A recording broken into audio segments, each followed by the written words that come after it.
welcome to our new episode on Marriage and Fulfilled series. This is brought to you from Rimam Global Ministries based in Makodi, Benue State, Nigeria. We thank you for joining us to glean one or two lessons that would add some sweetness to your marriage. No matter how your marriage is, it can be sweeter, it can be better. And we're praying and hoping that God will bless you again as we bring more interesting topics. For today, we want to look at a very interesting topic, which we're going to begin from 1 Peter chapter 3. 1 Peter chapter 3. I'm going to particularly be speaking to our women, our sisters, potential mothers, and wives.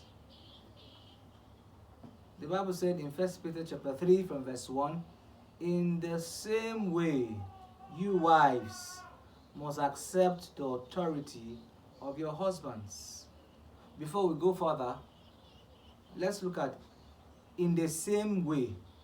Which same way is Peter talking about? Which same way? That will take us back to verse 13 or chapter 2. "For the Lord's sake, accept all authority, the king as head of state, and the officials he has appointed. For the king has sent them to punish all who do wrong and honor those who do right." So he's talking about the government. There are three institutions that God established. The first is the marriage, is a home. Then the second is the government. And of course, the church. And each of these institutions, God has given an order of how things should be done. So for verse 13, talking about the government. For the government, there are kings. There are, in our context, we have governors. We have the president. We have several hierarchies of leaders at different levels. So what is the instruction that God is giving to all men when it comes to government? He said, accept all authority. Do you know, it's so surprising that even in this season that COVID-19 came in, the government decided that the church should not meet. And what did the church do? The church submitted to the authority of the government because it's biblical. So it's the same thing that the Bible is talking about. In the same way, if you can submit to the authority figure, the government, there are laws that governs the land. And it's expected that as believers, as citizens, we obey the laws without complaint. Even in the military, they said obey before complaint. So it's the same way the Bible is saying the wives should submit to the authority of their husbands. Because for these three institutions, God has established hierarchy. And for those in government, particularly political setting, we appointed them and there's an authority they have. And that's why we keep on praying for them, that they bring in laws that are good for everyone. But whatever law they bring, it is binding on every citizen. So if you read from verse 18, it talks about slaves and master authority. That if you're a slave, you should submit to your masters. You should be obedient. So that's the same thing the Bible says in verse 3, in chapter 3. In the same way. So the first point I want to bring, particularly I want to be speaking to our wives and mothers. So he's saying that for you to submit to your husband, for you to understand respect in the marriage home, you have to first of all learn respect in the general society. That's my first point. If you will be a good wife, if you would submit to the authority of your husband, it's expected that you are also a woman under an authority somewhere. Because what you've not lived out, you can't carry it into your home. It's so surprising that in some homes, the women talk to their husbands anyhow, disrespect their husbands, but they have a man figure that is a boss in their place of work.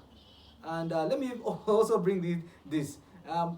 We have noticed that several of our Christian sisters, the way they honor and respect their pastors in church, is far more than the way they honor and respect their husbands at home. They talk to their husbands anyhow.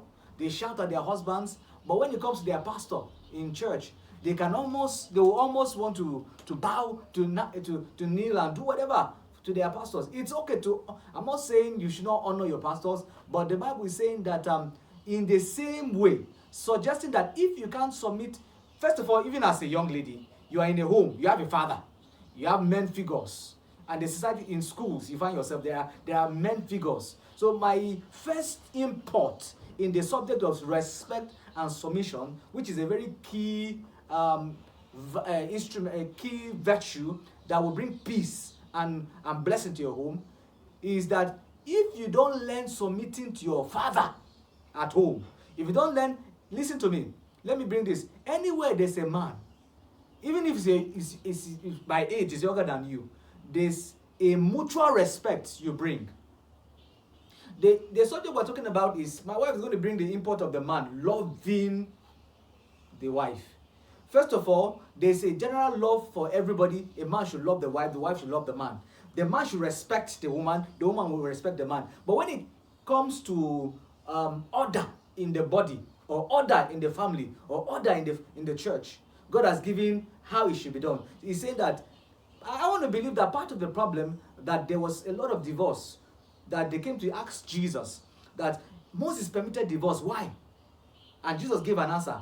And Peter gave this instruction that the wives, even in Ephesians, when Paul was writing, he gave the same instruction that the man should love his wife. Then the woman should respect and submit to her husband. So part of the problem that this solution is coming is that responsibility of loving was given to the man to love his wife. Then the responsibility of submitting, respecting was given to the wife. Even though there's a mutual love that flows from both sides, and there's a mutual respect.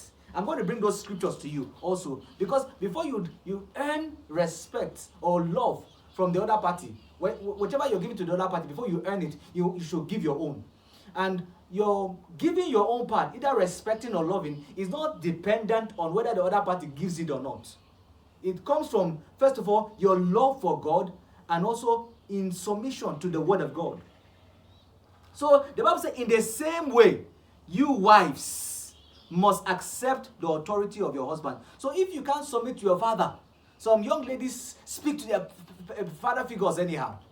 But maybe you're in the same class with men, with guys, and the way you talk with them is a sign that you talk with your husband anyhow.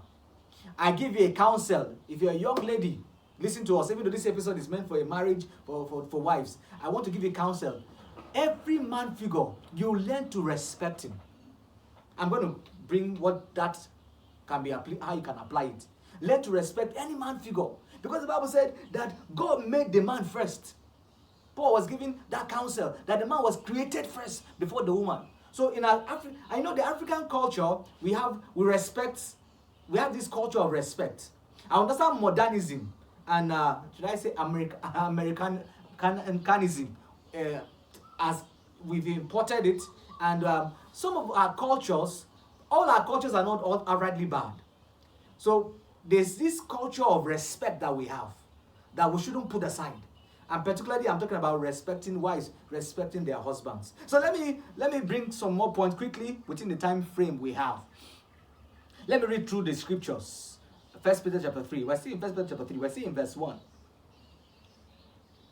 Let me come again. In the same way, you wives must accept the authority of your husbands. Accept. That means it's something you willingly do. You decide to accept it. It's you drop your ego. No matter your attainment in the society, either you're highly placed more than your husband. When it comes to biblical family hierarchy, you decide to lay down, you unrope yourself of whatever societal accolade you have, and accept your husband's authority. So it's a choice. You choose to be humble. The other day, somebody came around, a pastor friend came around, and he stayed for a while in the house. When we went to the car, he was saying that, yeah, I married a very good woman. And he said, this woman is a medical doctor. See how she's very humble. I know people respect doctors. and maybe the way she ministered to him, food and all that, and talk with him. She, this woman is very humble. That you married a good. So for him, for a medical doctor, there's a woman that will come and serve you food, say sir, and all that. It was a big thing. For me, it was normal. Maybe I'm used to my wife doing that, as it were. So maybe that means it's strange out there. So no matter what you have attained, it's expected that you put aside, when it comes to the hierarchy of the family setup, God expects that you accept, you decide in your heart that I'll respect this man. Even if the man is not bringing the money, the food money as he should, because of some factors that has made him not to be able to, that doesn't take away his respect. Respect for the woman to the man is unconditional, not dependent on any factor. Accept your husband's authority. Let me read through. Even those who refuse to accept the good news, your godly lives will speak to them better than any words. So respect also has to do with a godly life. How you portray the life of Christ to your husband is a sign of respect. You know, the Bible teaches us the life of Christ of kindness. There are virtues that if you have Christ that you should show to your husband. That's a sign of respect. So if you ask me, how do I applicably this issue of respect, how do I apply it in my home? Is by living a godly life. That's respect. Because if you're doing anything outside a godly life, you're disrespecting your husband. Then verse 2. Don't be concerned about the outward beauty that depends on fancy hairstyles, expensive jewelry, and beautiful clothes. You should be known for the beauty that comes from within, the unfading beauty of a gentle and quiet spirit, which is so precious to God. This is the way holy women of old made themselves beautiful. They trusted God. That means respect makes you beautiful. Respect makes you admire. The husband admires you. When you respect a man, it makes you attractive. No matter how facially attractive and beautiful you are, when you are a talkative, you're a nagging woman, you're not respecting your husband, you don't respect men figure, it makes you ugly. Respect is like it makes you attractive. The Bible said that's how the godly women of old earned the respect of their husbands. They trusted God and accepted the authority of their husbands. They trusted God, accepted the authority of their husbands. For instance, Sarah obeyed her husband, Abraham, when she called him her master. You are her daughters when you do what is right without fear of what your husbands might do. A lot of issues there, but let me bring one or two more issues for this episode. So he's talking about a mother in the faith, a matriarch, Sarah, that she laid the first example. How did she lay the example? She obeyed her husband. Then, second, she called him her master. Some versions say Lord. Then the Bible says you are her daughters when you do what is right without fear of what your husbands might do. So what is respect? How do you respect your husband? By obeying him. Being obedient to your husband. Being obedient under Christ.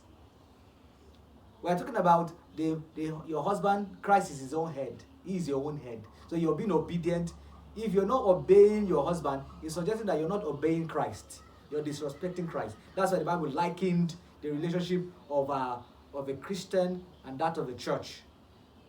So obedience, then how do you call your husband? How do you talk to him? How do you answer him? This is a very key test of your respect. What are the names you call your husband? Do you call him by the situation he's presently in? How do you talk to men figures? Was it yesterday we went out for a street evangelism? Then there was one elderly woman. I greeted her very politely. Then I wanted to give her a tract. I don't know, maybe something was worrying her. Started saying, stupid, stupid. Started shouting on me and all that. And I said, sorry, mommy. And I left. It's, even though she might be under pressure, whatever was the reason, but it's not enough for her to just talk anyhow. So can I give you counsel that if you are a child of God, if you are a daughter of Sarah, one of the ways we can prove it is, how do you call your husband? Do you call him Lord? Do you call him your master? It is the Bible. I'm not saying you shouldn't call your husband pet names. Of course, your husband should be your friend. But in the friendship, you should understand that in hierarchy, he is your Lord. He's your Lord. So can I give some quick recommendations of how you can respect your husband? Of course, I talked about the way you talk with your husband, and never at any point in time raise your voice, not just your husband, on any man. Don't raise your voice, no matter how you're under pressure. Actually, the real test of who you are is when you're under pressure. When things are not the way they should be, it tells us who you are. So notwithstanding whatever circumstances, it's expected that you still respect your husband by not shouting, not raising your voice. You know, the Bible talked about a nagging woman is better than a man stays at the roof of a house than he stays with a nagging woman. So just think that how you talk with your husband is a pointer of how you respect him. And one way I want to recommend that you respect your husband is serving, how you serve the food. I also encourage that as much as maybe responsibility, we have working class mothers now, and as much as possible, still create time to be in the kitchen. Don't leave all the work to your girls. My wife, as busy as she is, she creates time and makes the soup. And maybe the best other girls will do in the house is to make tondo on her. And most times, I also recommend that don't always leave the serving your husband to your house help, to the people around your house. Respectfully, even if they or any other person cooks the food, once in a while, carry the food and present it. Look for the best dish in the house should be it's a sign of respect. Don't just use any kind of plate and serve your husband. Even though we have been taught that we should be simple and all that, but that doesn't negate the fact that you should give your best. Serve him the best. Look for the best plate in the house. Reserve a special plate for your husband. It's a sign when your husband sees that you are giving him special treatment, he knows that this woman respects me. Serve him with the meal. In those days, women kneel down and serve their husband. I'm not saying that you should lord it over your wives. No, you're friends. But you can't take away that respect. He's the head. God said he's the head. Respect him the way you speak to him, the way you serve him food. And I want to stop. There's so much we want to bring for this episode. I want to bring this summary as a counsel that God expects us as Christian women to love our husbands, to rather submit and respect them. And you know, the Bible likens submission to the way Christ submitted. So so much is expected of you. That's why I tell young guys wanting to get married. Marriage is not just about, there are a lot of excitement in marriage, but marriage is responsibility. You should be ready to submit everything. You know, everything you've achieved as a woman. In marriage, you submit it. You respect by submitting. You submit your body. Everything that is yours, you submit it. You know, if you can drop your name and carry your husband's name, drop your father's name and carry your husband's name, what else can't you submit? What else is too big for you that God is asking for? Can I counsel you? If you ask me, one of the two things that God expects that will help bring peace in your home is the man loving, even though it's both mutual, but God expects you to love. My wife will bring that input, but also the woman submitting, in respecting, in how you treat your husband, how you talk with him, and several other issues which we're going to bring in the next episode. Thank you for staying tuned with this episode. God bless you. Please, if there are areas that you're still wanting, you're not submitting as you ought to, can you ask God for mercy? Ask God that I have not been submissive as a wife. I've been an arrogant wife. I've been a proud wife. Have mercy. I want to start submitting. Give me grace. It takes the grace of God. I pray with you quickly. Father, I pray that you bring grace to our women, our wives that are out there asking for help in their marriage and their homes. Bless them and give them the grace to submit. Forgive them for their shortcomings. Father, thank you. Bless every listener and bless and heal their home. In Jesus' gracious and mighty name we pray. See you next time. Stay tuned and God bless you.